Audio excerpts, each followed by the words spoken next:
தந்தை மகன் தூயாவியாரின் பெயராலே.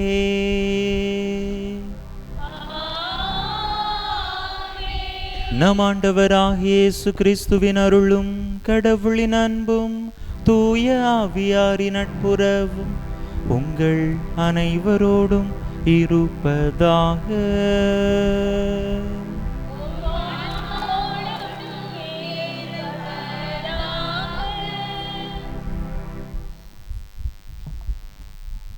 இறையேசுவில் பிரியமான சகோதர சகோதரிகளே, ஓரளவு திறமை இருந்தாலே அல்லது ஓர் அரசாங்க வேலையோ அல்லது ஓரளவு வசதி வாய்ப்பு ஏற்பட்டு விட்டாலே நாம் அடுத்தவர்களை ஏனோ மதிக்க மறந்து விடுகிறோம். நம்மை பற்றி நாமே பெருமையாக பேசுகிறோம், மற்றவர்களும் பேச வேண்டும் என்று எதிர்பார்க்கிறோம். ஆனால் நம் தாய் அன்னை மரியா, கடவுளின் தூதரே, நேரடியாக வந்து நீரே கடவுளின் தாய் என்று மிக உயரிய பொறுப்பை தந்த பின்பும் கூட அமைதியாய் தன்னடக்கத்தோடு தன்னை போல தாயாக போகிறாய் என்ற செய்தி கேள்விப்பட்டதும் எலிசபெத்தை ஓடோடி பார்க்க சென்று பணிவிடை புரிகிறார். அப்படிப்பட்ட தாழ்ச்சியான உள்ளத்தை நாமும் பெற தேவையற்ற தலைக்கணங்களை இறக்கி வைத்திட இத்திருப்பலியில் உருக்கமாக ஜெபிப்போம். இறையாசீர் பெறுவோம். இறையேசுவில் அன்பார்ந்த சகோதர சகோதரிகளை, இந்த தெய்வீக திருப்பலியானது ஜோசப் பாண்டிசெல்வி குடும்ப நலனுக்காகவும் பிள்ளைகளின் திருமண வரத்திற்காகவும் விவசாயம் செழிக்கும்படியாகவும் மற்றும் நம் ஒவ்வொருவருடைய குடும்ப நல கருத்துக்களுக்காகவும் ஒப்புக்கொடுக்கப்படுகின்றது. இந்த கருத்துக்களை நாம் நம்முடைய மனதிலே நம்பிக்கையோடு தாங்கியவர்களாக நிச்சயமாக திருப்பலி வல்லமை மிக்கது, ஆற்றல் மிக்கது, நமக்கு தேவையான எல்லா அருள் வரங்களையும் நமக்கு தர வல்லது என்கின்ற ஆழமான அசைக்க முடியாத நம்பிக்கையோடு நம்முடைய தாய் புனித ஜெபமாலை அன்னையினுடைய பரிந்துரையையும் வேண்டி இந்த தெய்வீக திருப்பலியிலே பக்தியோடு மன்றாடுவோம். தகுதியான விதத்தில் இந்த உயிருள்ள பலியை ஒப்பு கொடுக்க தடையாக இருக்கக்கூடிய நம்முடைய பாவங்கள், குற்றங்கள், குறைகள், பலவீனங்கள் அனைத்தையும் நினைத்து பார்த்து இறைவனிடத்திலே மன்னிப்பு வேண்டுவோம். எல்லாம் வல்ல இறைவனிடமும் சகோதர சகோதரிகளை உங்களிடமும் நான் பாவி என்பதை ஏற்றுக்கொள்கிறேன்.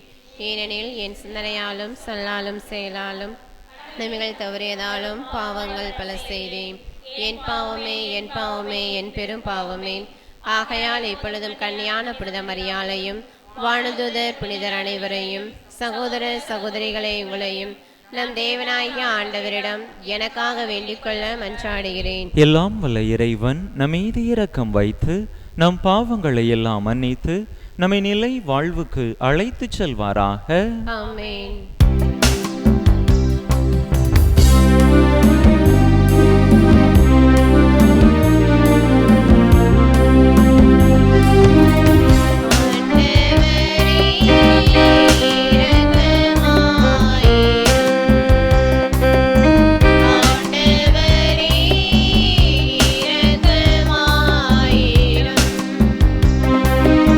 Christ,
மன்றாடுவோமாக. இரக்கமுள்ள இறைவா, வலுவற்ற எங்களுக்கு உதவி புரிந்தருளும். கடவுளை பெற்றெடுத்த புனித ஜெபமாலை அன்னையின் நினைவை கொண்டாடும் நாங்கள் அவருடைய பரிந்துரையின் உதவியால் எங்கள் பாவங்களினின்று விடுபட்டு எழுவோமாக. உம்மோடு தூயாவியாரின் ஒன்றேப்பில் ஒரே இறைவனாய் என்றென்றும் வாழ்ந்து ஆட்சி செய்கின்ற எங்கள் ஆண்டவரும் உம் திருமகனுமாகிய இயேசு கிறிஸ்து வழியாக உம்மை மன்றாடுகின்றோ.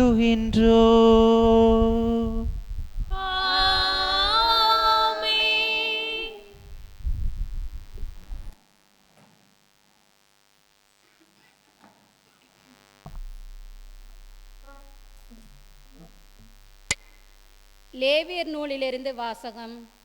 அதிகாரம் 25.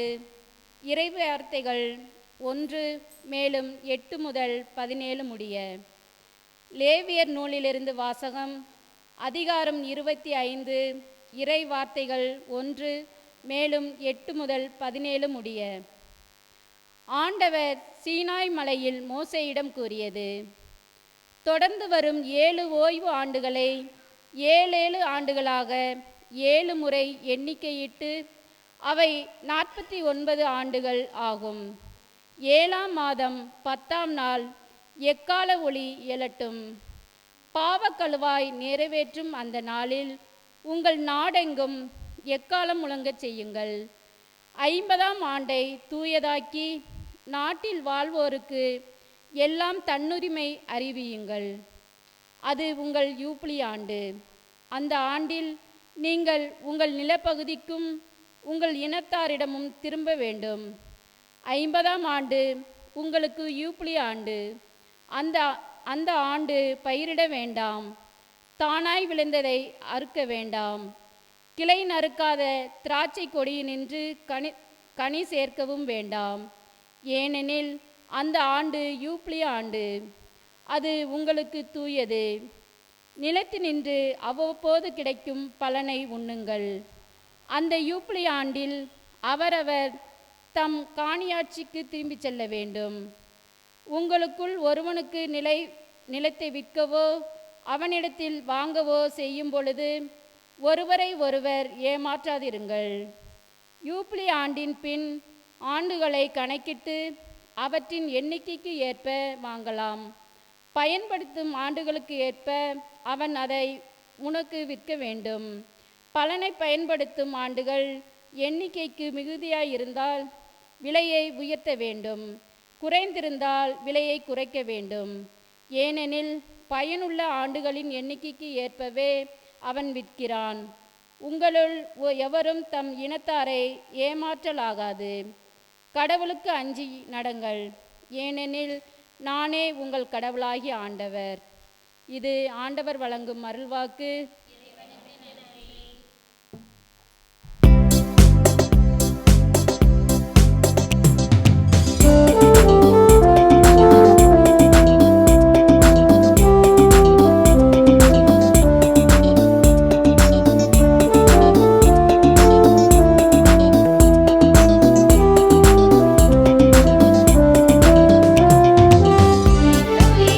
ஆண்டவரே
ஆண்டவர் உங்களோடு இருப்பாராக.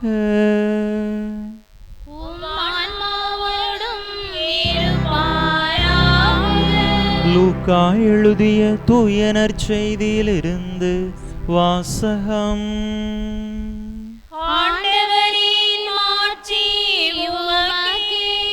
லூக்கா எழுதிய தூய நற்செய்தி அதிகாரம் 2 இறை வசனங்கள் 41 முதல் 52 முடிய. லூக்கா எழுதிய தூய நற்செய்தி அதிகாரம் 2 இறை வசனங்கள் 41 முதல் 52 முடிய. ஆண்டுதோறும் இயேசுவின் பெற்றோர் பாஸ்கா விழாவை கொண்டாட எருசலேமுக்கு போவார்கள். இயேசுவுக்கு 12 வயது ஆனபோது வழக்கப்படி விழாவை கொண்டாட எருசலேம் சென்றனர். விழா நாட்கள் முடிந்து அவர்கள் திரும்பிய போது சிறுவன் இயேசு எருசலேமில் தங்கிவிட்டார். இது அவருடைய பெற்றோருக்கு தெரியாது. பயணிகள் கூட்டத்தில் அவர் இருப்பார் என்று எண்ணினர். ஒரு நாள் பயணம் முடிந்த பின்பு உறவினரிடையேயும் அறிமுகமானவர்களிடையேயும் அவரை தேடினர். அவரை காணாததால் அவரை தேடிக்கொண்டு எருசலேமுக்கு திரும்பிச் சென்றார்கள். 3 நாட்களுக்கு பின் அவரை கோவிலில் கண்டார்கள். அங்கே அவர் போதகர்கள் நடுவில் அமர்ந்து அவர்கள் சொல்வதை கேட்டுக்கொண்டும் அவர்களிடம் கேள்விகளை எழுப்பிக் கொண்டும் இருந்தார். அவற்றை கேட்ட அனைவரும் அவருடைய புரிந்து கொள்ளும் திறனையும் அவர் அளித்த பதில்களையும் கண்டு மலைத்து போயினர். அவருடைய பெற்றோரும் அவரை கண்டு வியப்பில் ஆழ்ந்தனர். அப்பொழுது அவருடைய தாய் அவரை நோக்கி, மகனே, ஏன் இப்படி செய்தாய்? இதோ பார், உன் தந்தையும் நானும் உன்னை மிகுந்த கவலையோடு தேடிக்கொண்டிருந்தோமே என்றார். அவர் அவர்களிடம், நீங்கள் ஏன் என்னை தேடினீர்கள்? நான் என் தந்தையின் அலுவலில் ஈடுபட்டிருக்க வேண்டும் என்பது உங்களுக்கு தெரியாதா என்றார். அவர் சொன்னதை அவர்கள் புரிந்து கொள்ளவில்லை. பின்பு அவர் அவர்களுடன் சென்று நாசரேத்தை அடைந்து அவர்களுக்கு பணிந்து நடந்தார்.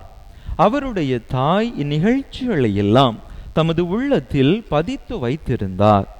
இயேசு ஞானத்திலும் உடல் வளர்ச்சியிலும் மிகுந்து கடவுளுக்கும் மனிதருக்கும் உகந்தவராய் வாழ்ந்து வந்தார். ஆண்டவரின் அருள்வாக்கு.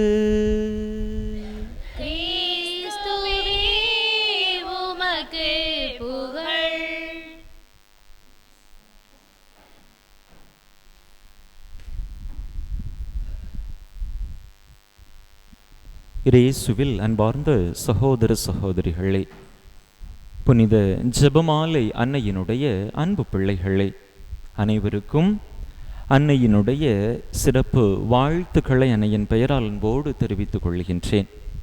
அன்பு மக்களே, இன்றைய தினம் ஒரு ஆசீர்வாதமான தினம். அன்னை நல்ல மழையை நமக்கு தந்திருக்கிறார். இவ்வளவு வெயில் அடிக்கிறதே என்று நாம் வெயிலை குறித்து கலங்கி தவித்து கொண்டிருந்த இந்த நாட்களில்தாமே அன்னை இன்றைய தினத்தில் சிறப்பாக நிறைவான மழையை தந்திருக்கிறார். நம்முடைய முதல் சனி வழிபாடுகளுக்கு அது ஒரு இடையூறாக இருந்த பொழுதிலும் கூட நம்முடைய மக்கள் ஒவ்வொருவருடைய நல் வாழ்விற்கு இந்த மழை அவசியமானதொன்றாக இருக்கின்றது. சிறப்பாக அன்னையினுடைய நாளில் இந்த மழை வந்திருப்பது நம் அனைவருக்கும் மிகப்பெரிய ஆசீர்வாதமே. கடந்த ஆண்டு நினைவிருக்கும் என்று நினைக்கின்றேன். அன்னையினுடைய 9ஆம் நாள் திருவிழா, அதுவும் அன்னையினுடைய நாள் சனிக்கிழமை. அதுவரையில் இந்த மண் மழையை தொட்டு பார்க்கவில்லை. ஆனால் அன்று யாரும் எதிர்பார்த்திராத அளவிற்கு நிறைவான மழை, ஆசீர்வாத மழை. அன்பு மக்களே, எனவே நாம் மீண்டும் நம்முடைய தாய்க்கு, ஜெபமாலை அன்னைக்கு, அவருடைய பரிந்துரைக்கு சிரம் தாழ்த்தி நன்றி கூறுவோம். அன்னையினுடைய ஆசீர்வாதம் ஒவ்வொரு நாளும் நம்மை வந்து கொண்டே இருக்கிறது. அன்பு மக்களே, சில நாட்களுக்கு முன்பதாக ஒரு தாய், ஒரு வயது முதிர்ந்த ஒரு பெண்மணி என்னோடு ஒரு கருத்தை பகிர்ந்து கொண்டார். இன்று நாம் வாசிக்க கேட்ட நற்செய்தியிலிருந்த ஒரு பகுதியைத்தான் என்னோடு அவர் பகிர்ந்து கொண்டார். அவர் இவ்வாறாக சொன்னார், ஃபாதர், இயேசுவே அவருடைய தாயை மதிக்கவில்லை தானே, பின் நாம் ஏன் அந்த தாய்க்கு முக்கியத்துவம் கொடுக்கிறோம் என்று இந்த பகுதியை சுட்டி காட்டி, இன்று நாம் வாசிக்க கேட்ட இந்த பகுதியை, நீங்கள் ஏன் என்னை தேடினீர்கள், நான் என் தந்தையினுடைய இல்லத்தில் தந்தையினுடைய அலுவலில் ஈடுபட்டிருக்க வேண்டும் என்பது உங்களுக்கு தெரியாதா என்று இயேசுவே அவருடைய தாயை, அவருடைய பெற்றோரை எதிர்த்துதானே எதிர்கேள்வி கேட்டார். அம்மா, அப்பா, நான் தெரியாம இருந்துட்டேன், என்னை மன்னிச்சிருங்க என்று அவர் சாதுவாக மெதுவாக கேட்கவில்லையே, எதிர்த்துதானே கேட்டார். அப்படி நாம் பார்க்கிற பொழுது 12 வயது மதிக்கத்தக்க அந்த சிறுவன் இயேசுவே அவருடைய தாயை மதிக்கவில்லை தானே. பிறகு ஏன் ஃபாதர் நம்ம அந்த தாய்க்கு முக்கியத்துவம் கொடுக்கிறோம் என்று அவர் சொன்னார். அவராக அதை கேட்கவில்லை. அவரிடத்திலே பிரிவினை சகோதரர் ஒருவர் சொன்னதை வைத்து கொண்டு அவர் அந்த கேள்வியை என்னிடத்திலே கேட்டார். அன்பு மக்களே, இது இந்த விவிலிய வசனம் பிரிவினை சகோதரர்கள் நம்முடைய தாய்க்கு எதிராக பயன்படுத்தக்கூடிய ஒரு வசனம். இன்னும் விவிலியத்திலே சில வசனங்களை அவர்கள் பிடித்து கொண்டு, ஆண்டவரே இப்படித்தானே செய்திருக்கிறார், பின் நீங்கள் ஏன் இப்படி செய்கிறீர்கள், இந்த தாய்க்கு எதற்கு முக்கியத்துவம் கொடுக்கிறீர்கள் என்று அவர்கள் சில விவிலிய வசனங்களை பிடித்து கொண்டு கேட்கிறார்கள். இந்த வசனத்தை இன்றைய நாளிலே நாம் தியானிப்போம். அதற்கு முன்பதாக சில வாழ்வியல் எடுத்துக்காட்டுகளை கொண்டும் அவர்கள் அன்னையை குறித்த கேள்வியை எழுப்புகின்றார்கள். அப்படிதானா? என்ன கேள்வியெல்லாம் எழுப்புறாங்க, என்ன உதாரணங்கள் கொடுக்கிறாங்க? நம்ம அன்னைக்கு முக்கியத்துவம் கொடுப்பதற்கு அவங்க கொடுக்கக்கூடிய ஒரு உதாரணம் முட்டை. அப்படிதானா? முட்டையினுடைய தோலை நாம் வெளியே எரிந்து விடுவோம், உள்ளே இருக்கக்கூடிய அந்த கருவைத்தான் நாம் எடுத்துக்கொள்வோம் அப்படின்னு சொல்லி அவங்க ஒரு வாதத்தை முன் வைப்பார்கள். அப்படிதானா? அன்பு மக்களே, அவர்கள் கருவை இயேசுவுக்கும் முட்டையினுடைய அந்த தோலை அன்னை மரியாவிற்கும் ஒப்பிடுகின்றார்கள். கருவில் வெள்ளைக்கருவா மஞ்சக்கருவான்னு சொல்லி நமக்கு தெரியலை. ஒரு சிலர் வெள்ளைக்கருவை எடுப்பாங்க, ஒரு சிலர் மஞ்சக்கருவை எடுப்பாங்க, ஒரு சிலர் மஞ்சக்கருவை ஒதுக்கி வைப்பாங்க. பிறகு எப்படி அவர்கள் அந்த ஒரு எடுத்துக்காட்டை முன் வைக்கிறார்கள் என்று தெரியவில்லை. மனிதர்களை பொருட்களோடு ஒப்பிட்டு பேசுவது என்பது தகாத ஒரு காரியம். நாம் பொருட்களை பயன்படுத்திவிட்டு தூர எறிந்து விடுவோம். அப்படிதானா? மனிதர்களையும் அப்படியே நாம் பயன்படுத்திவிட்டு தூர எறிவது என்பது ஒரு மனித கலாச்சாரத்திற்கு அப்பாற்பட்ட ஒரு எண்ணம். அது மனிதர்களை மிகவும் இழிவாக நடத்தக்கூடிய ஒரு எண்ணம். ஆக இங்கு இவர்கள் இப்படி அன்னை மரியாவை அந்த ஒரு பொருளோடு ஒப்பிடுவதே தேவையற்ற ஒப்பீடு, அது ஒரு தகுந்த ஒப்பீடே அல்ல. மனிதர்களை இப்படி பொருளோடு ஒப்பிட்டு அவர்களுடைய அந்த தரத்தை அவர்கள் தாழ்த்தி கொள்ளுகின்றார்கள். இன்னொரு எடுத்துக்காட்டாக அவர்கள் என்ன சொல்லுவார்கள்? அவர்கள் கொடுக்கக்கூடிய இன்னொரு உதாரணம் வாழைப்பழம். வாழைப்பழத்திலே தோலை தூர எறிந்துவிட்டு உள்ளே உள்ள பழத்தை மட்டும் எடுத்துக்கொள்வோம். பழம் இயேசுவுக்கு ஒப்பீடாக, தோல் அன்னை மரியாவிற்கு ஒப்பீடாக அவர்கள் குறிப்பிடுகின்றார்கள். இப்படி அவர்கள் சொல்லுவது மற்ற பழங்களுக்கு ஒவ்வாதது. மாம்பழத்தை எடுத்துக்கொண்டோம் என்று சொன்னால் அதன் உள்ளே இருக்கக்கூடிய அந்த மாங்கொட்டையை யாரும் சாப்பிடுவதில்லை, அதை தூர எறிந்து விடுவார்கள். இவர்கள் கூறுகின்ற இந்த ஒப்பீடு பழங்களுக்கே, மற்ற பழங்களுக்கே ஒத்து போவதில்லை. எவ்வாறு மனிதர்களுக்கு, அன்னை மரியாவுக்கு எவ்வாறு அவர்கள் அந்த பழத்தை மையப்படுத்தி ஒப்புமைப்படுத்தி பேச முடியும் என்று தெரியவில்லை. இன்னொரு வாழ்வியல் நடைமுறையை மையமாக வைத்து அவர்கள் சொல்லக்கூடிய ஒரு எடுத்துக்காட்டு, வாகனத்திற்கு உதாரணப்படுத்தி சொல்லுவார்கள். வாகனம் வருகின்றது, நம்ம அந்த வாகனத்திற்கு முக்கியத்துவம் கொடுப்போமா, வாகனத்திற்கு உள்ளே இருக்கக்கூடிய அந்த சிறப்பு விருந்தினருக்கு, அந்த நபருக்கு நாம் முக்கியத்துவம் கொடுப்போமா என்பது அவர்கள் முன் வைக்கக்கூடிய ஒரு கேள்வி. அன்பு மக்களே, இங்கேயும் அவர்கள் தவறான ஒரு ஒப்பீடைத்தான் முன் வைக்கிறார்கள். வாகனத்திலே ஏதோ இடையில் வந்து ஏறிக்கொண்ட அந்த விருந்தினரை போல, அந்த சிறப்பு மனிதரை போல ஆண்டவர் அன்னை மரியாள் என்கின்ற வாகனத்தில் இடையில் வந்து அவர் ஏறிக்கொள்ளவில்லை. தான் கருவான உருவான அந்த தருணத்திலேயே அந்த வாகனத்திலேயே தான் அவர் பயணம் செய்தார் என்பதை இங்கே அவர்கள் புரிந்து கொள்ள வேண்டும். அதே நேரத்தில் வாகனத்தில் பயணம் செய்யக்கூடியவர்கள், அந்த சிறப்பு விருந்தினர்கள், வாகனத்திற்கு எரிபொருளாக கொடுக்கக்கூடிய அந்த பெட்ரோலையோ டீசலையோ அவர்கள் அருந்துவதில்லை, குடிப்பதில்லை. ஆனால் பின் எப்படி அவர்கள் அன்னை மரியாவை தான் தன்னுடைய இரத்தத்தை கொடுத்து வளர்த்த இயேசுவை இப்படி ஒரு வாகனத்தோடு அவர்கள் பதிவு செய்வார்கள், ஒப்பிடுவார்கள் என்று புரியவில்லை. ஒரு சில மனிதர்கள் பயன்படுத்திய சில பொருட்கள் அதிகமான விலைக்கு ஏலம் விடப்படும். அப்படிதானா? சிலர் பயன்படுத்திய டம்ளராக இருக்கும், சிலர் பயன்படுத்திய பெரிய பெரிய விளையாட்டு வீரர்கள் பயன்படுத்திய கிரிக்கெட் பேட்டாக இருக்கும், அல்லது பந்தாக இருக்கும். அதுவே லட்சக்கணக்கில் கோடிக்கணக்கில் விலை போகும். இப்படி சாதாரண மனிதர்கள் பயன்படுத்திய பொருளுக்கே இப்படிப்பட்ட மதிப்பு இருக்கிறது என்று சொன்னால், ஆண்டவர் சிறப்பாக முன்குறித்து வைத்து தெரிந்தெடுத்து வைத்து தன்னுடைய மகனை பிறப்பெடுக்க செய்த அந்த தாய்க்கு எப்படிப்பட்ட மதிப்பு, மேன்மையான மதிப்பு இருக்கும் என்பதை நாம் புரிந்து கொள்கிறோம், அவர்கள் புரிந்து கொள்ள வேண்டும். அதனால் அன்பு மக்களே, இப்படிப்பட்ட உதாரணங்களைத்தான் நம்முடைய சகோதரர்கள் நமக்கு எதிராக வைத்து கொண்டிருக்கிறார்கள். இப்படி வாழ்வியல் உதாரணங்கள் இருக்க, விவிலியத்திலிருந்து இன்று நாம் வாசிக்க கேட்ட இந்த வசனத்தை மையப்படுத்தி அவர்கள் அன்னையை கேள்விக்குட்படுத்துகின்றார்கள். ஆண்டவரே மதிக்கல, சின்ன பையனே மதிக்கல, இயேசுவே மதிக்கல, நாம ஏன் மதிக்கணும் என்று கேள்விப்படுத்துகிறார்கள். அன்பு மக்களே, இங்கே அவர்கள் அன்னையை கேள்விக்கு உட்படுத்தவில்லை, இயேசுவையே கேள்விக்கு உட்படுத்துகிறார்கள். அது எப்படி இயேசுவையே கேள்விக்குட்படுத்துகிறார்கள்?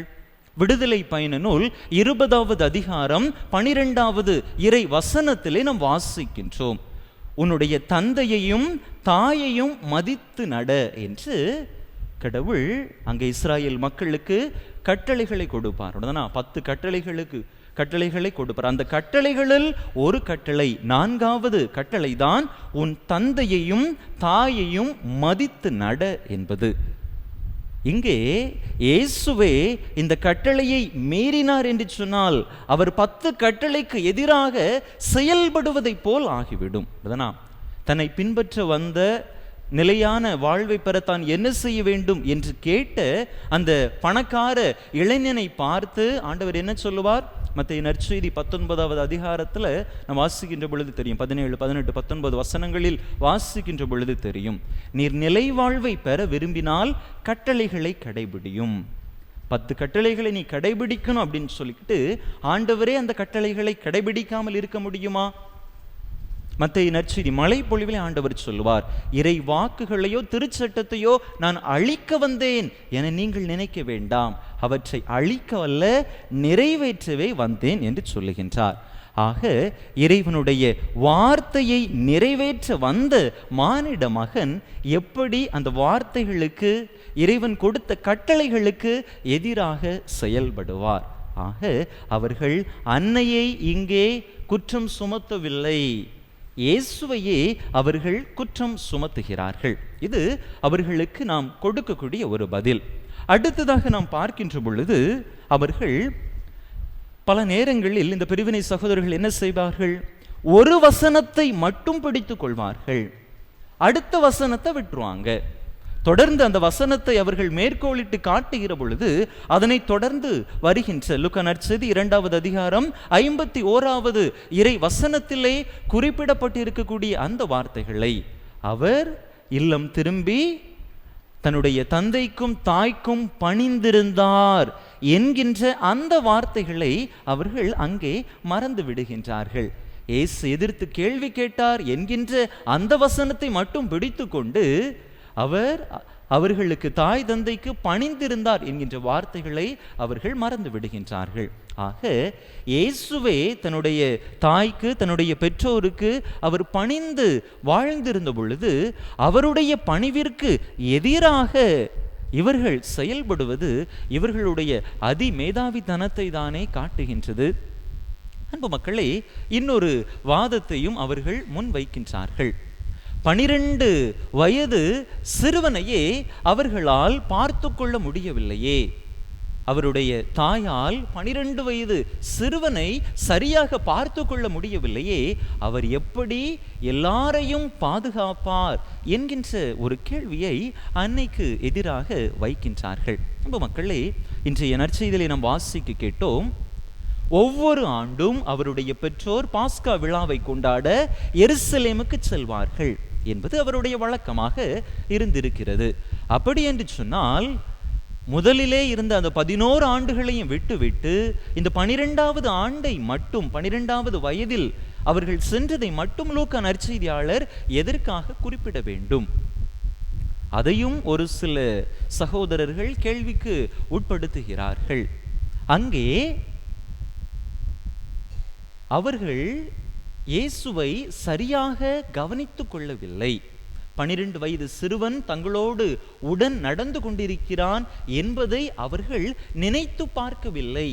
தங்களுடைய சிந்தனைகளின்படியே அவர்கள் சென்று கொண்டிருந்தார்கள் என்று சொல்லுகின்றார்கள். இப்படி அவர்கள் ஒரு வாதத்தை முன் வைத்தார்கள் என்று சொன்னால், இயேசுவை கண்டடைந்த பிற்பாடு அன்னை மரியாள் இயேசுவிடத்திலே கேட்கக்கூடிய கேள்வி, மகனை ஏன் இப்படி செய்தாய்? உன்னுடைய தந்தையும் நானும் உன்னை மிகுந்த கவலையோடு தேடிக்கொண்டிருந்தோமே என்கின்ற இந்த வார்த்தைகளை லூக்கா நற்செய்தியாளர் பதிவு செய்வதற்கான வாய்ப்பில்லை.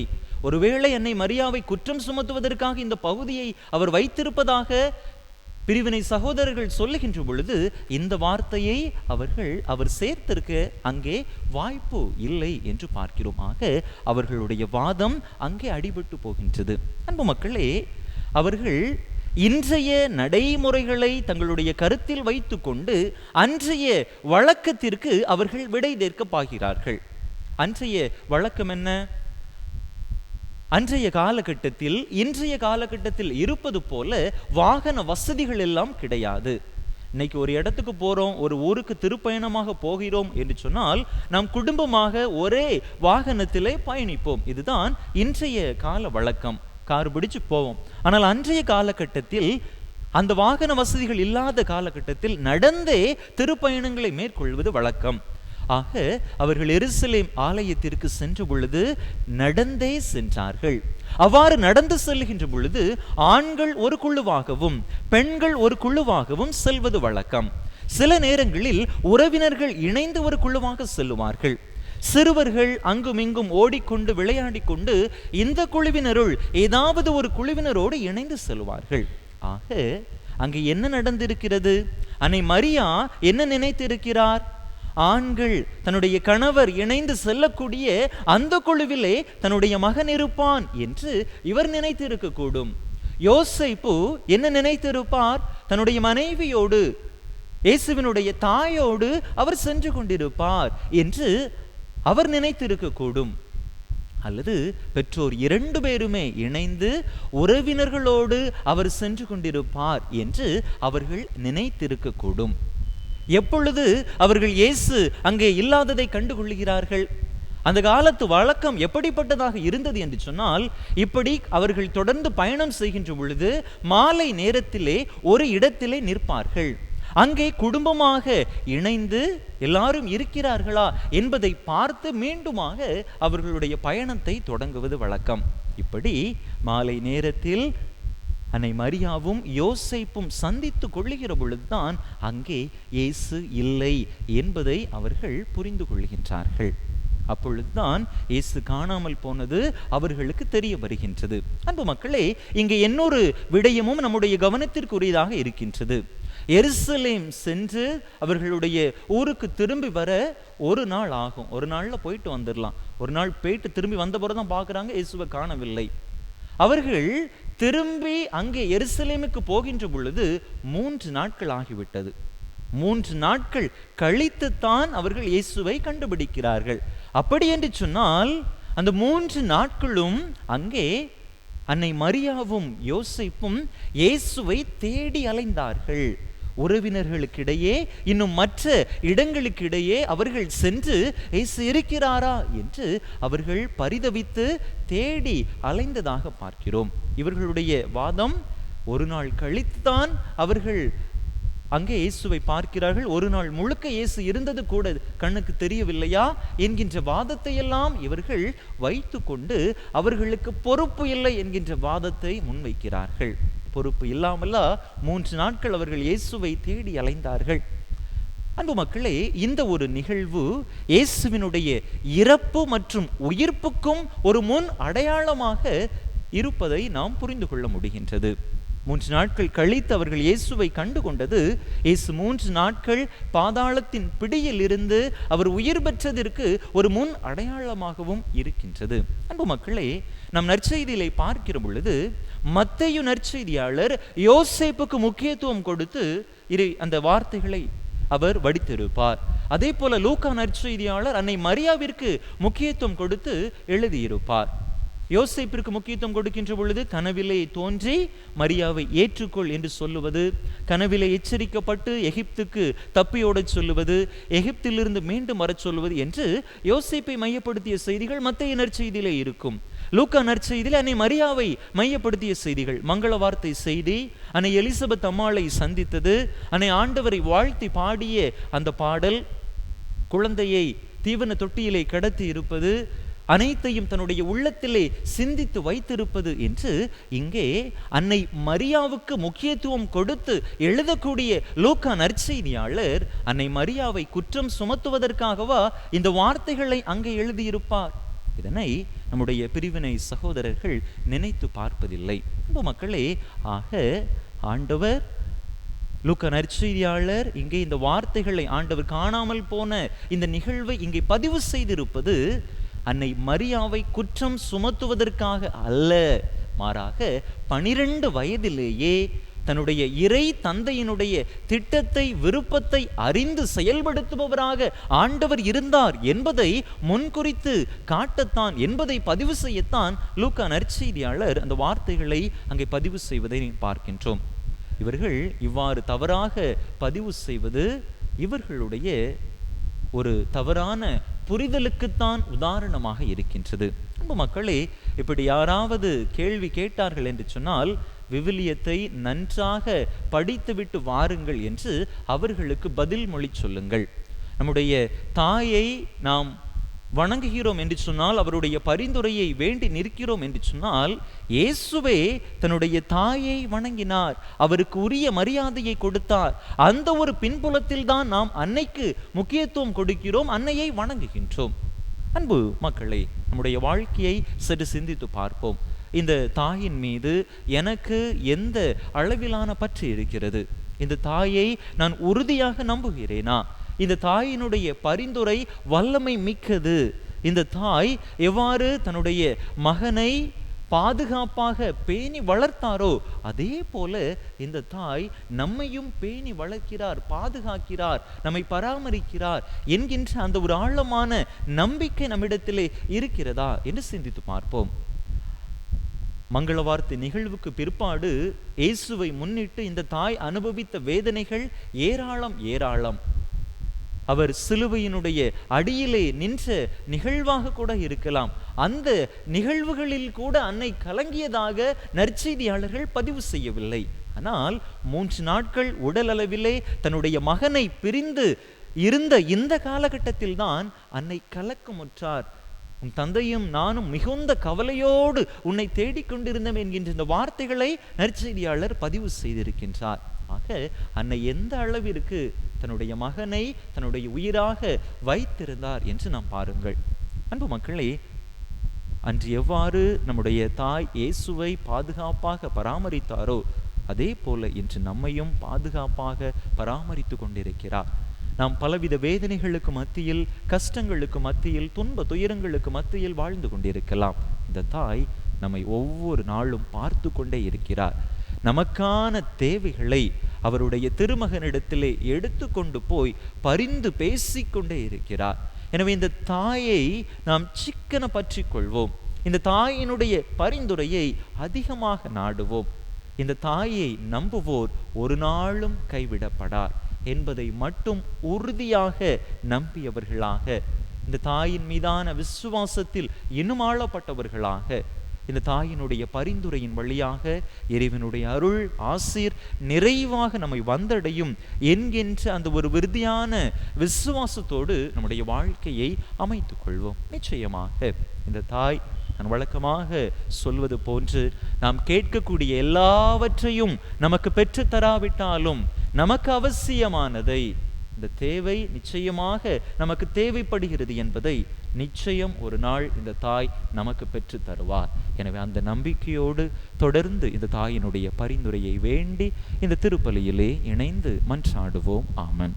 அனைவரும் எழுந்து நம்முடைய தேவைகள், மன்றாட்டுக்கள், விண்ணப்பங்களை ஆண்டவரிடம் எடுத்துரைப்போம்.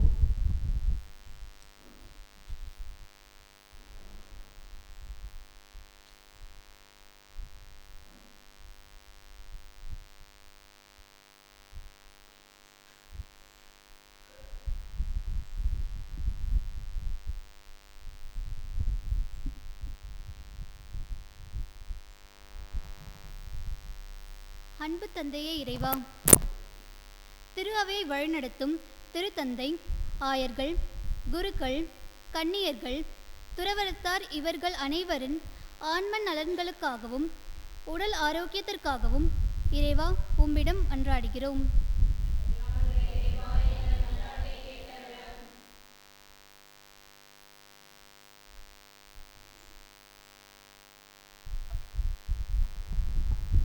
நலமளிப்பவரே எம் இறைவா, எம் நாட்டை ஆளும் தலைவர்கள் மக்கள் நலன்களில் அக்கறை கொள்ளவும் அவர்களது உணர்வுகளை மதித்து மக்களை நல்ல முறையில் ஆட்சி செய்திட வேண்டுமென்று இறைவா உம்மை மன்றாடுகிறோம்.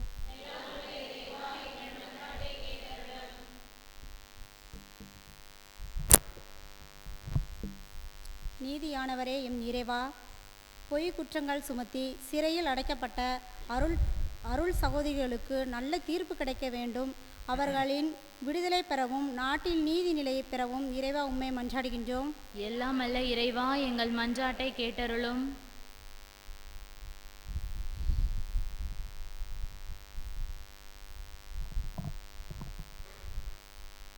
ஆறுதல் அளிப்பவரே எம் இறைவா, பல தருணங்களிலே அறிந்தும் அறியாமலும் பலர் மீது பொய் குற்றச்சாட்டுகளை சுமத்திய தருணங்களுக்காக மனம் வருந்தும் எங்களுக்கு நீரே ஆறுதல் அளித்திட வேண்டுமென்று இறைவா உம்மை மன்றாடுகிறோம். எல்லாம் அல்ல இறைவா, எங்கள் மன்றாட்டை கேட்டருளும். நம்முடைய தனிப்பட்ட தேவைகளுக்காக சில மணித்துளிகள் அமைதியாக இறைவனிடத்திலே மன்றாடுவோம்.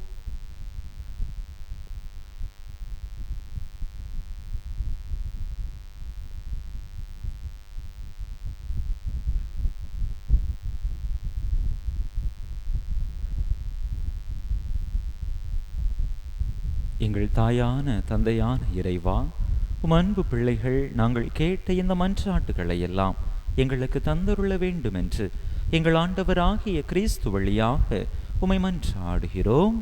ஆமென்.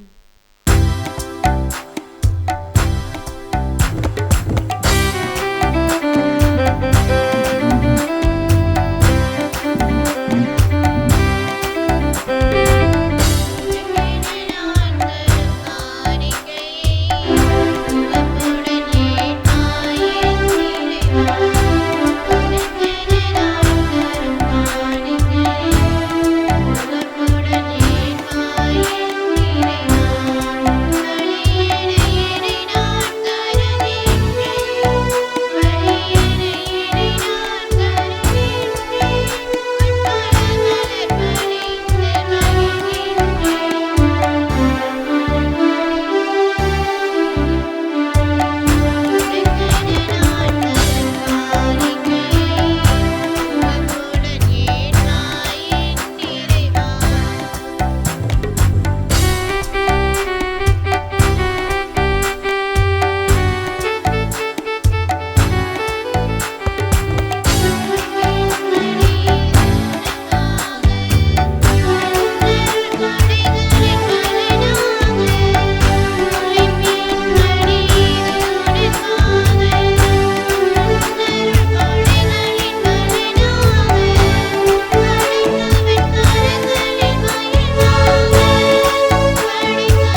சகோதர சகோதரிகளே, என்னுடையதும் உங்களுடையதுமான இப்பலி எல்லாம் வல்ல தந்தையாக இறைவனுக்கு ஏற்றதாகும்படி மன்றாடுங்கள்.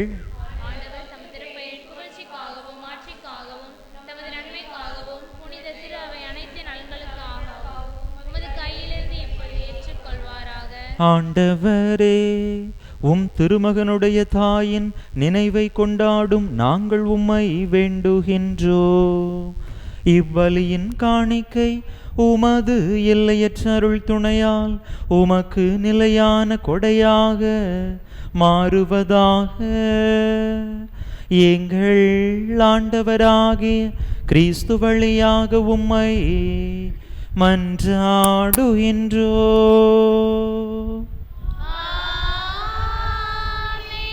ஆண்டவர் உங்களோடு இருப்பாராக.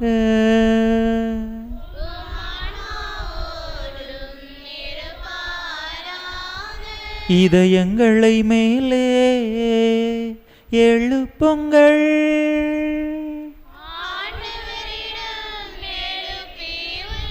நம் இறைவனாகிய ஆண்டவருக்கு நன்றி கூறுவோம்.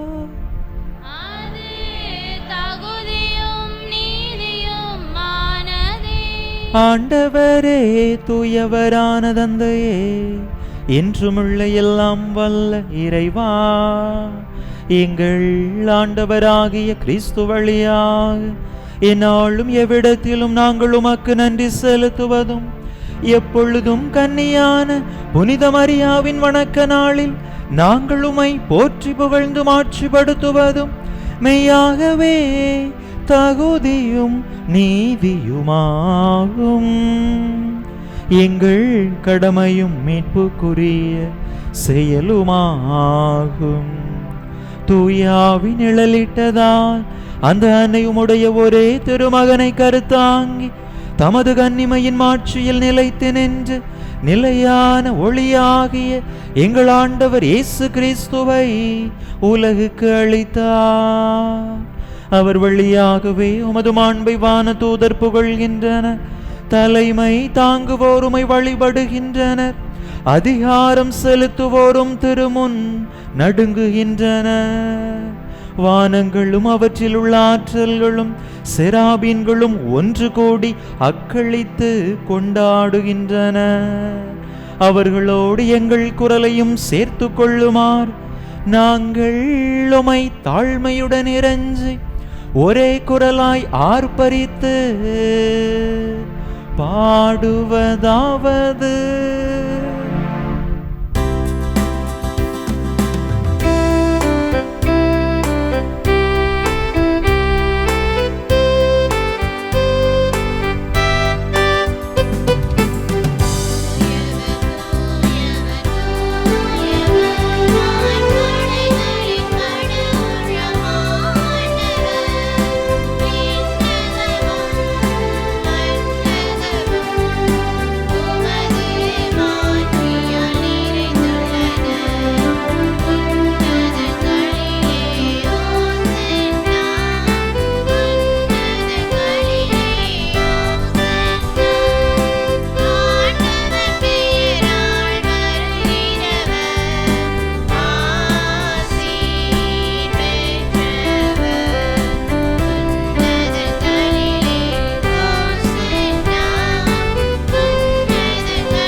ஆண்டவரே, நீர்மையாகவே தூயவர், தூய்மை அனைத்துக்கும் ஊற்று.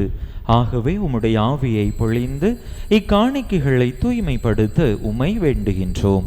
இவ்வாறு எங்கள் ஆண்டவர் இயேசு கிறிஸ்துவின் உடலும் இரத்தமுமாக எங்களுக்கு இவை மாறுவனவாக. அவர் பாடுபட உளம் கனிந்து தம்மை கையளித்த போது அப்பத்தை எடுத்து நன்றி செலுத்தி அதை பிட்டு தம் சீடர்களுக்கு அளித்து அவர் கூறியதாவது: அனைவரும் இதிலிருந்து பெற்று உண்ணுங்கள், ஏனெனில் இது உங்களுக்காக கையளிக்கப்படும் என் உடல்.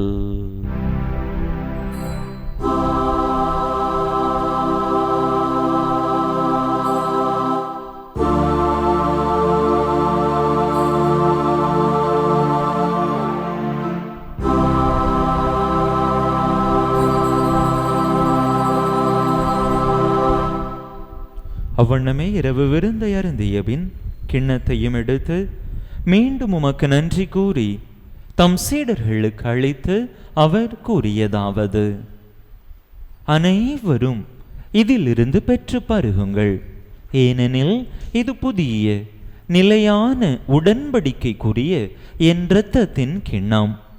இது பாவ மன்னிப்புக்கென்று உங்களுக்காகவும் பலருக்காகவும் சிந்தப்படும். இதை என் நினைவாக செய்யுங்கள்.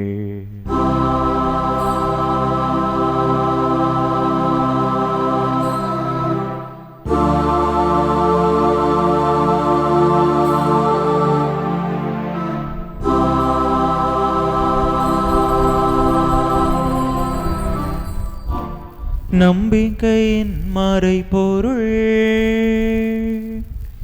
ஆண்டவரே, நீர் வருமளவும் உமது இறப்பினை அறிக்கையிடுகின்றோம், உமது உயிர்ப்பினையும் எடுத்துரைக்கின்றோம். ஆகவே ஆண்டவரே, நாங்கள் கிறிஸ்துவின் இறப்பினையும் உயிர்ப்பினையும் நினைவு கூர்ந்து வாழ்வு தரும் அப்பத்தையும் மீட்பளிக்கும் கிண்ணத்தையும் உமக்கு ஒப்பு கொடுக்கின்றோம். உம் திருமுன் நின்று உமக்கு ஊழியம் புரிய தகுந்தவர்கள் என எங்களை ஏற்றுக்கொண்டீர். எனவே உமக்கு நன்றி செலுத்துகின்றோம். மேலும் கிறிஸ்துவின் உடலிலும் இரத்தத்திலும் பங்கு கொள்ளும் எங்களை தூய ஆவியார் ஒன்று சேர்க்க வேண்டுமென உமை தாழ்மையுடன் மன்றாடுகின்றோம். ஆண்டவரே, உலகெங்கும் பரவி இருக்கும் உமது திரு அவையை நினைவு கூர்ந்தருளும். எங்கள் திருத்தந்தை லியோ, எங்கள் ஆயர் ஸ்டீஃபன், எல்லா திருநிலையினர் ஆகிய அனைவரோடும் உமது திரு அவை அன்பில் நிறைவு பெறச் செய்தருளும். மேலும் உயிர்த்தெழும் எதிர்நோக்குடன் துயில் கொள்ளும் எங்கள் சகோதர சகோதரிகளையும் இறந்தோர் அனைவரையும் இரக்கத்துடன் நினைவு கூர்ந்து உமது திருமுக ஒளியினுள் ஏற்றருளும். எங்கள் அனைவர் மீதும் இரக்கமாயிரும்.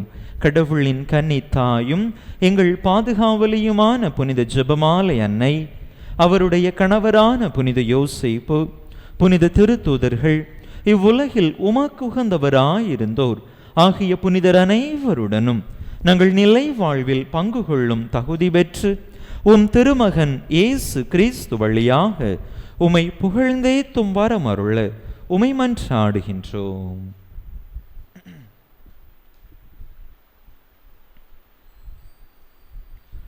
இவர் வழியாக இவரோடு இவரில் எல்லாம் வல்ல இறைவனாகிய தந்தையே, தூய ஆவியாரின் ஒன்றைப்பில் எல்லா புகழும் மாட்சியும் என்றென்றும் உமக்கு உரியதே.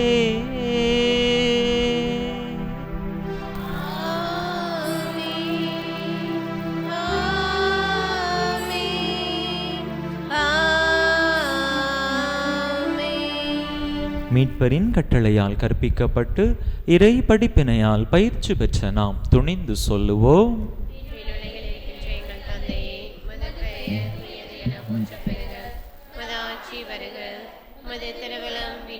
நிறைவேறுவது போல மண்ணுலகிலும் நிறைவேறுக. எங்கள் அன்றாட உணவை இன்று எங்களுக்கு தாரும். எங்களுக்கு எதிராக குற்றம் செய்வோரை நாங்கள் மன்னிப்பது போல எங்கள் குற்றங்களை மன்னியும்.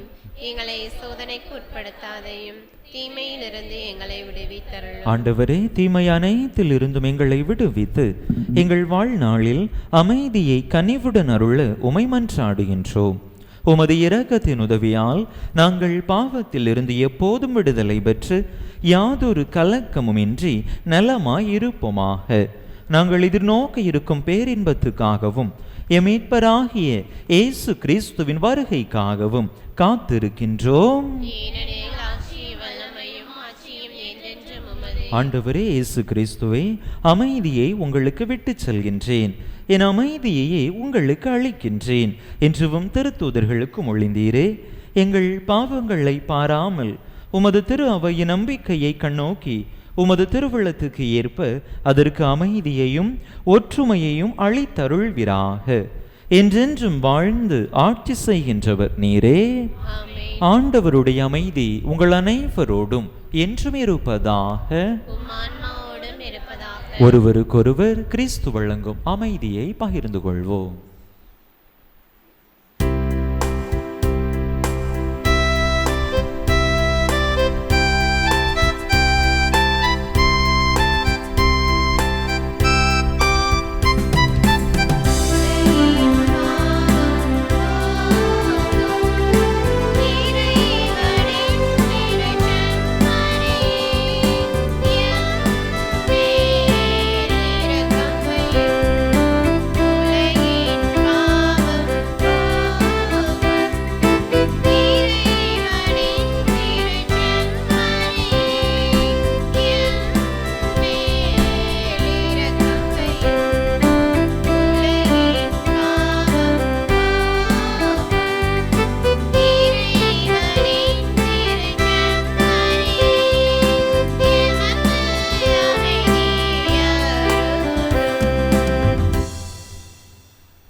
இதோ இறைவனின் செம்மறி, இது உலகின் பாவங்களை போக்குகின்றவர். இந்த செம்மறியின் திருவிருந்துக்கு அழைக்க பெற்றுள்ள நாம் பேறு பெற்றோ.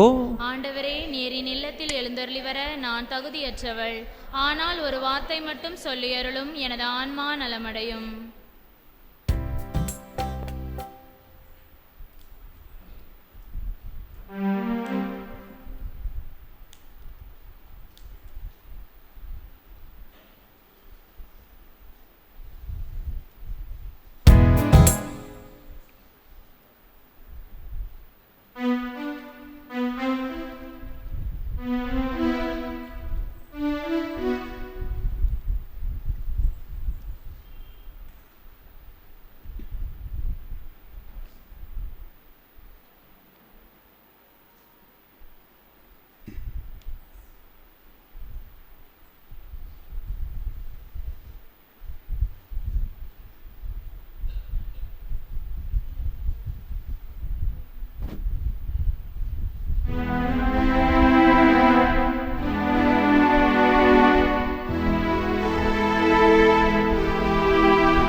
இயேசுவில் அன்பார்ந்த சகோதர சகோதரிகளே, இன்றைய முதல் சனி திருவழிபாடு சிறப்பாக அமைய உழைத்த ஒத்துழைத்த ஒவ்வொருவருக்கும் நெஞ்சம் நிறைந்த நன்றிதனை அன்போடு தெரிவித்துக் கொள்கின்றேன்.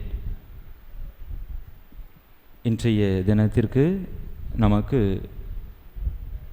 அன்பின் விருந்தை நன்கொடையாக வழங்குபவர்கள் திருவாளர் கண்ணன் திருமதி சங்கரி தம்பதியினர். இவர்கள் 10,000 ரூபாய் வழங்கியிருக்கின்றார்கள். திருவாளர் ராஜா திருமதி காவேரி 1000 ரூபாய் வழங்கியிருக்கிறார்கள். திருவாளர் அருள் ராஜா திருமதி கிறிஸ்டி 1000 ரூபாய் வழங்கியிருக்கிறார்கள். இவர்களுக்கு நெஞ்சம் நிறைந்த நன்றிதனை அன்போடு தெரிவித்துக் கொள்கின்றேன். நம்முடைய பாடகர் குழுவினருக்கு சிறப்பான நன்றிகள். ஆலய பீட அலங்காரம் செய்த அருட்சகோதரிகள், ஆலய உள் தூய்மை வெளி தூய்மையில் ஈடுபட்டவர்கள், உணவு ஏற்பாடு செய்தவர்கள், இன்னும் பல வகைகளிலும் நம்முடைய இந்த முதல் சனி திரு நிகழ்வுகளுக்கு ஏற்பாடு செய்த அனைத்து நல்ல உள்ளங்களுக்கும் நெஞ்சம் நிறைந்த நன்றிதனை அன்போடு தெரிவித்துக் கொள்கின்றேன். அன்பு மக்களே, கடந்த முதல் சனி வரவு செலவு விபரங்கள். முதல் சனி ஜூலை முதல் சனி அன்று வரவு நாகலாபுரம் இறைமக்கள் ரூபாய் 1400, குருவார்பட்டி இறைமக்கள் ரூபாய் 1400, துரைச்சாமிபுரம் இறைமக்கள் ரூபாய் 600. ஆக மொத்த வரவு ரூபாய் 3400. செலவுகள்: துரைச்சாமிபுரத்திற்கு வாகன ஏற்பாட்டிற்காக ரூபாய் 900, வவ்வால் தொத்தி புதுப்பட்டிக்கு வாகன ஏற்பாட்டிற்காக ரூபாய் 800, பூ வாங்குவதற்காக ரூபாய் 730. ஆக செலவு ரூபாய் 2430. வரவு ரூபாய் 3400, செலவு ரூபாய் 2430, மீதி ரூபாய் 970. ஏற்கனவே கையிருப்பு ரூபாய் 22,493. ஜூலை மாத செலவு போக மீதி ரூபாய் 970. தற்போதைய கையிருப்பு ரூபாய் 23,463. கடந்த மாதத்திற்கு உணவிற்காக ஆன செலவு, மொத்த செலவு ரூபாய் 15,155. உணவு நமக்கு அன்பளிப்பாக உணவை கொடுத்தவர்கள் திருவாளர் ராபர்ட் திருமதி ராணி தம்பதியினர்.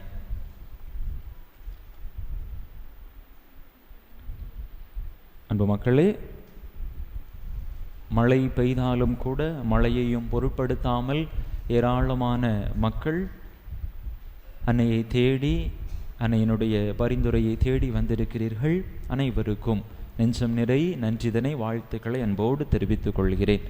நிச்சயமாக எந்த வேண்டுதலை, எந்த விண்ணப்பத்தை நீங்கள் ஏந்தி வந்திருக்கிறீர்களோ, இந்த தாயினுடைய வல்லமை மிக்க பரிந்துரையின் உதவியால் ஆண்டவர் உங்களுக்கு அதனை நிச்சயமாக நிறைவேற்றி தருவார். அன்பு மக்களே, சில அறிவிப்புகள். இந்த மாதத்தில் நாம் நம்முடைய பிள்ளைகளுக்கு பாலர் சபை, நற்கருணை வீரர் சபை தொடங்குவதற்கு திட்டமிட்டிருந்தோம். அதற்கான ஏற்பாடுகள் முழுவதுமாக நிறைவுறவில்லை. எனவே தொடர்ந்து இந்த மாதத்தில் நம்முடைய பிள்ளைகளுக்கு அதற்கான பயிற்சிகள் அளிக்கப்பட்டு அடுத்த மாத முதல் சனியிலே அந்த நிகழ்வுகள், பாலர் சபை, நற்கருணை வீரர் சபை, அதிலே நம்முடைய பிள்ளைகளை புதிதாக உறுப்பினராக சேர்க்கக்கூடிய அந்த நிகழ்வுகள் அடுத்த மாத முதல் சனியிலே நடைபெறும் என்பதை அன்போடு தெரிவித்துக் கொள்கின்றேன். அதற்கு முன்பதாக 1 முதல் 5 வரை படிக்கக்கூடிய மாணவ மாணவியர்கள் தங்களுடைய பெயர்களை பாலர் அவையிலே சேர்ப்பதற்கு பதிவு செய்யும்படியாகவும், 6 முதல் 8 வரை படிக்கக்கூடிய பிள்ளைகள் தங்களுடைய பெயர்களை நற்கருணை வீரர் அவையிலே சேர்ப்பதற்கு பதிவு செய்யும்படியாக அன்போடு கேட்டுக்கொள்கிறேன். அதைத் தொடர்ந்து 9 முதல் 12 வரை படிக்கக்கூடிய மாணவ மாணவியர்களுக்கு இயேசுவினுடைய அன்பர் அவை என்கின்ற ஒரு அவையும் இருக்கிறது. வரக்கூடிய நாட்களில் நாம் அதையும் தொடங்க இருக்கின்றோம்.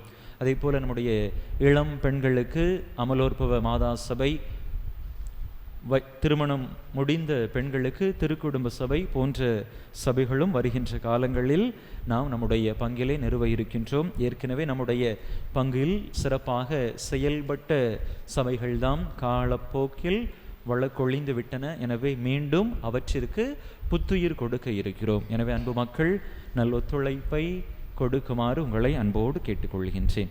அன்பு மக்களே, ஒவ்வொரு மாதமும் கடைசி செவ்வாய்க்கிழமை அன்று புனரமைக்கப்பட்டிருக்கக்கூடிய நம்முடைய அந்தோணியார் கபியில், மெயின் ரோட்டில் இருக்கக்கூடிய அந்தோணியார் கபியில் திருப்பலி நடைபெறும். ஒவ்வொரு வாரமும் செவ்வாய்க்கிழமை அன்று அந்தோணியாருக்கு சிறப்பு நவநாள் ஜெபங்கள் உண்டு. அதே போல கடைசி செவ்வாய்க்கிழமை 6:30 மணிக்கு ஜெபமாலையும் அதனைத் தொடர்ந்து சிறப்பு நவநாள் திருப்பலியும் நடைபெறும். அன்பு மக்கள், கலந்து புனித அந்தோணியாரின் பரிந்துரை வழியாக இறை ஆசீர் பெற அன்போடு உங்களை கேட்டுக்கொள்கின்றேன். இந்த மாதத்தில் மட்டும் ஒரு சிறிய மாற்றம். இந்த மாதம் கடைசி செவ்வாய் அன்று கோட்டூர் பங்கிற்கு, தாப்பாத்தி புனித அந்தோணியார் திருத்தலத்திற்கு நம்மை திருப்பயணிகளாக வரும்படியாக கோட்டூர் பங்கு தந்தை அழைப்பு விடுத்திருக்கிறார்கள். நாம் எவ்வாறு நம்முடைய பங்கிலே முதல் சனி திரு வழிபாட்டை நடத்துகிறோமோ அதே போல இப்பொழுது கோட்டூரிலே புதியதாக தாப்பாத்தி புனித அந்தோணியார் திருத்தலத்திலே கடைசி செவ்வாய் திரு வழிபாட்டை அவர்கள் ஆரம்பித்திருக்கிறார்கள். அதற்கு நம்மை திருயாத்திரையாக அழைத்திருக்கிறார்கள். எனவே அன்பு மக்கள் அனைவரும் அதிலே கலந்து கொண்டு சிறப்பிக்கும்படியாக அன்போடு கேட்டுக்கொள்கிறேன். கலந்து கொள்ள விரும்புகிறவர்கள் உங்களுடைய பெயர்களை 10ஆம் தேதிக்குள்ளாக பதிவு செய்து கொள்ளும்படியாக அன்போடு கேட்டுக்கொள்கிறேன். அனைவருக்கும் ஏற்பாடுகள், வாகன ஏற்பாடு, மற்ற உணவு ஏற்பாடுகளை செய்ய வேண்டும். எனவே உங்களுடைய பெயர்களை பதிவு செய்து கொள்ளும்படியாக அன்போடு கேட்டுக்கொள்கின்றேன். அன்பு மக்களே, இந்த மாதத்திற்கான விவிலிய வினாடி வினா தயாராக இருக்கின்றது.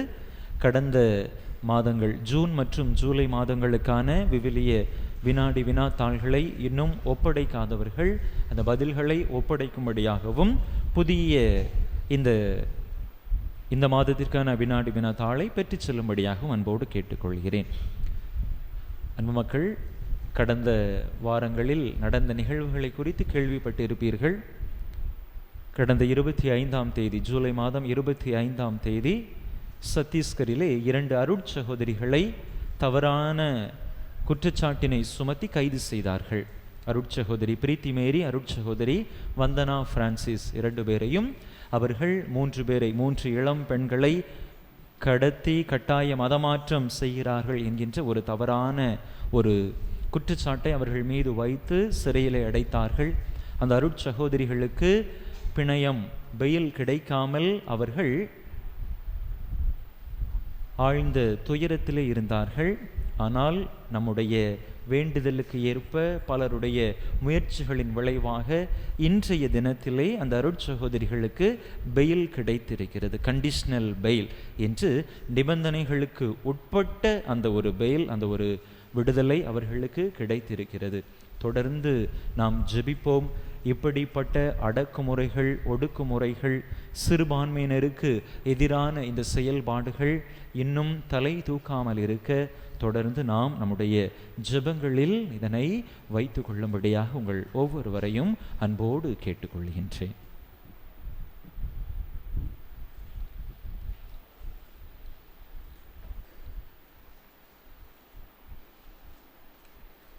வல்லவராம் கடவுள் எனக்கு அரும்பெரும் செயல்கள் செய்துள்ளார். தூயவர் என்பதே அவரது பெயர். மன்றாடுவோமாக. ஆண்டவரே, திருமகனுடைய தாயின் நினைவை கொண்டாடும் நாங்கள் நிலையான மீட்பில் பங்கு பெற உம்மை பணிவுடன் வேண்டுகின்றோம். அதனால் உமது அருளின் நிறைவால் மாட்சியுறும் நாங்கள் மீட்பின் தொடர் வளர்ச்சியை துய்த்துணர செய்வீராக. எங்கள் ஆண்டவராகிய கிறிஸ்து வழியாக உம்மை மன்றாடுகின்றோ.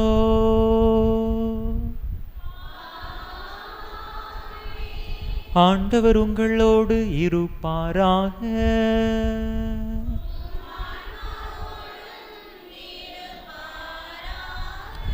எல்லாம் வல்ல இறைவன் தந்தை, மகன், தூயாவியார் உங்களுக்கு ஆசை வழங்குவாராக.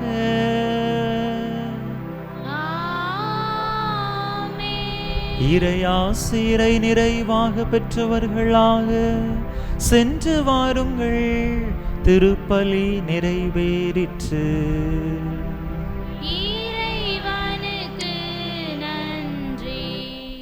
அன்பு மக்களே, இந்த மாத இறுதியிலே 30ஆம் தேதி நம்முடைய இணையூர் துரைச்சாமிபுரத்திலே புனித ஆரோக்கிய அன்னையினுடைய திருவிழா கொடியேற்றத்துடன் ஆரம்பமாகின்றது. அன்பு மக்கள், அந்த திருவிழாக்களில், அந்த திருவிழா நாட்களில் கலந்து கொண்டு சிறப்பிக்க அன்போடு கேட்டுக்கொள்கின்றேன். அன்பு மக்களை, அந்த வகையில் பார்க்கிற பொழுது அடுத்த மாத முதல் சனி அங்கு திருவிழா அன்று வரும், அப்படிதானா? அதனால் நாம் சில மாற்று ஏற்பாடுகளை செய்ய வேண்டும். ஒருவேளை முதல் சனியில் வாய்ப்பில்லை என்று சொன்னால் நாம் அதற்கு அடுத்த வாரத்திலே நாம் செய்வோம். அதற்கான தகவல்கள் பின்னர் உங்களுக்கு தெரிவிக்கப்படும். மாற்று ஏற்பாடுகள் குறித்த தகவல்கள் உங்களுக்கு தெரிவிக்கப்படும் என்பதனை அன்போடு தெரிவித்துக் கொள்கின்றேன். அன்பு மக்களே, நாம் பல மாதங்களுக்கு முன்பதாகவே ஒரு முடிவு எடுத்திருந்தோம். முதல் சனிக்கான செலவுகளை தாங்குவதற்காக ஒவ்வொரு ஊரிலிருந்தும் முடிந்தவர்கள் தங்களால் இயன்ற ஒரு சிறிய தொகையை, மாதத்திற்கு 100 ரூபாயோ 200 ரூபாயோ நாம் கொடுத்தால் அது நம்முடைய முதல் சனி செலவினங்களை தாங்கிக் கொள்வதற்கு உதவுவதாக இருக்கும் என்று தீர்மானித்து அதன்படி செயல்பட்டு கொண்டிருந்தோம். ஆனால் காலப்போக்கில் அது அப்படியே மறைந்து விட்டது. அன்பு மக்கள், கட்டாயம் கிடையாது. முடிந்தவர்கள் இப்பொழுது உணவிற்காக யாராவது அன்பளிப்பு கொடுக்கிறார்கள், உணவை பொறுப்பெடுத்து கொள்கிறார்கள். அவ்வாறு அவர்கள் பொறுப்பெடுத்து கொள்கிற வரையில் பரவாயில்லை. ஒரு மாதத்திற்கு யாரும் இல்லை என்று சொன்னால் ஒரு பெரிய தொகையை நாம் இதிலிருந்து கொடுக்க வேண்டியிருக்கும். எனவே அதற்காகத்தான் நீங்கள் கொடுக்கக்கூடிய அந்த சிறிய தொகை ஒரு பெரிய அளவிலான உதவியாக இருக்கும். என்னுடைய தாய்க்கு என்னுடைய காணிக்கை என்கின்ற எண்ணத்தோடு அன்பு மக்கள் அதனை மனதில் வைத்து செய்யும்படியாக அன்போடு கேட்டுக்கொள்கின்றேன். நன்றி.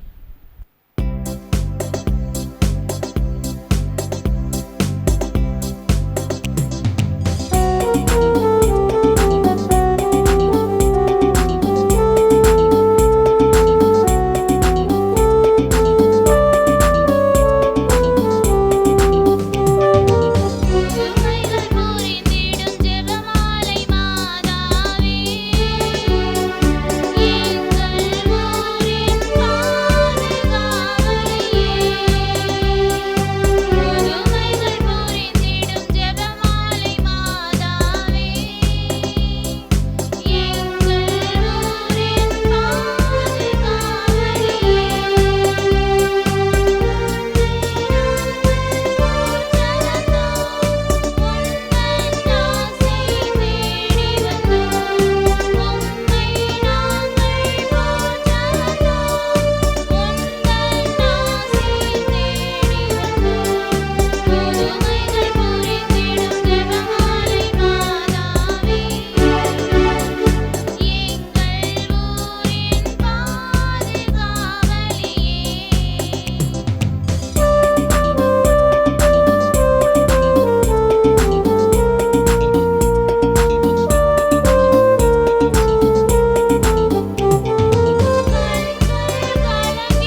உமது ஆட்சி வருக. உமது திருவுளம் விண்ணுலகில் நிறைவேறுவது போல மண்ணுலகிலும் நிறைவேறுக.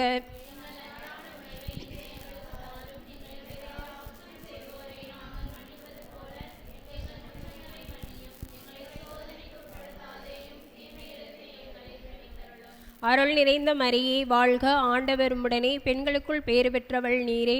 உம்முடைய திருவயிற்றின் கனியாகிய இயேசுவும் ஆசி பெற்றவரே.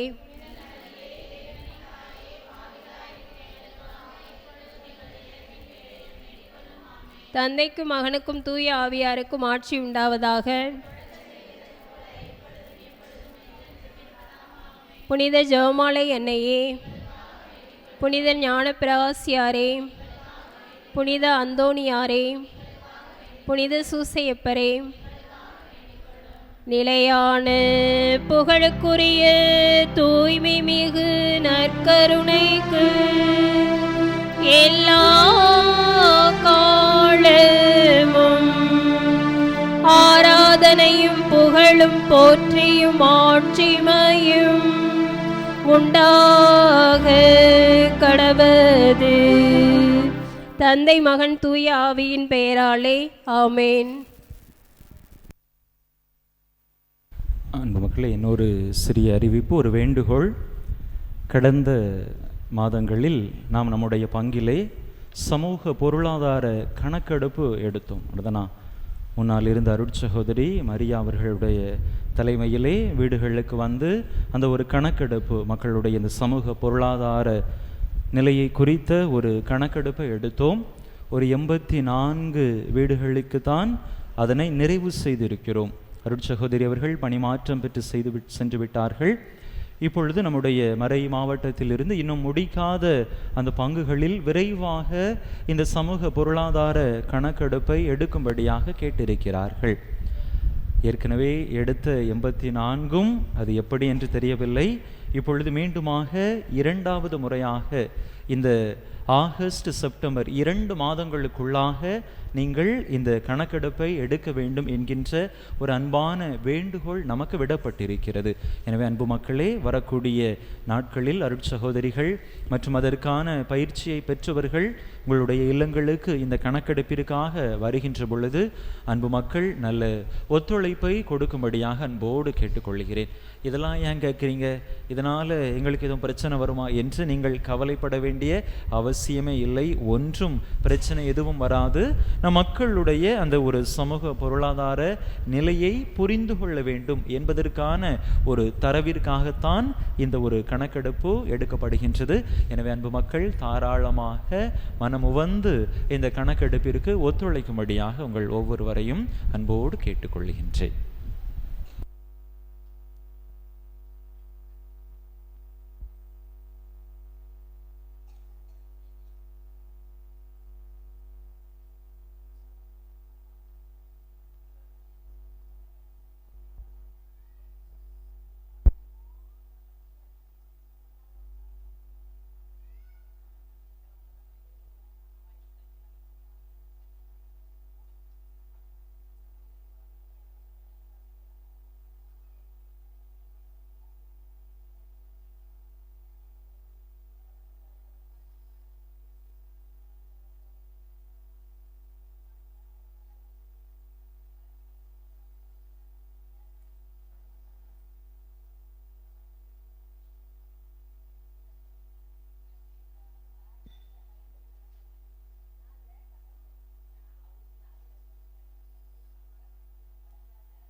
யாருக்கிட்ட? ஆ சரி.